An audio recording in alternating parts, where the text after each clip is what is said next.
Toutes, chers adhérents de BHC, quelques questions qui ont trait encore une fois à Kriyat Shema Alamita qui nous ont été posées après notre dernière intervention à ce sujet. Comment doit-on faire Kriyat Shema Alamita avant d'aller dormir? Alors, a priori, il faut faire ça ou debout ou assis, même sur le lit, il n'y a pas de problème. Et quand on fait le vidouille, quand on se confesse, alors il faudra faire ça debout. Mais tout ça, c'est que a priori. A fortiori, quelqu'un qui est malade, qui se sent pas bien, qui est faible, etc., il peut faire tout le Kriyat Shema quand il est même allongé, non seulement pas assis, mais aussi, même s'il est allongé.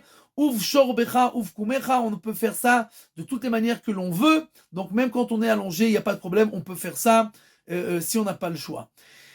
Maintenant, le Rambam, mais aussi d'un point de vue de la Kabbalah, il écrit qu'il vaut mieux dormir le début de la nuit sur le côté gauche et après se tourner sur le côté droit. Et c'est bien entendu très bien pour la santé, c'est bon pour la digestion. Les organes qui sont digestifs, ils sont d'abord sur le côté droit, donc on ne l'appuie pas dessus, on dort sur le côté gauche. Et inversement, et comme on l'a dit aussi d'un point de vue de la mystique juive, c'est comme ça que l'on doit faire. Donc, c'est le mieux à faire de cette manière-là. Quelqu'un, il n'est pas obligé de se réveiller, spécialement de mettre un réveil pour se tourner de droite à gauche.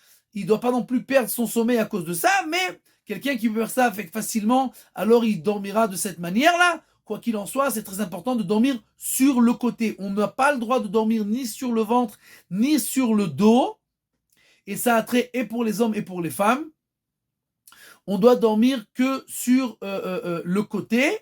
Et dernière chose très importante, que il y a écrit qu'on doit faire, on doit se de réfléchir avant d'aller dormir, qu'est-ce qui s'est passé avec nous cette journée, qu'est-ce qu'on a fait. Il y a beaucoup de gens qui passent leur vie jour après jour, semaine après semaine, année après année, et qui ne réfléchissent pas une seconde. Est-ce qu'ils sont sur la bonne direction? Est-ce qu'ils réfléchissent de la bonne manière? Est-ce qu'ils éduquent leurs enfants de la bonne manière, etc.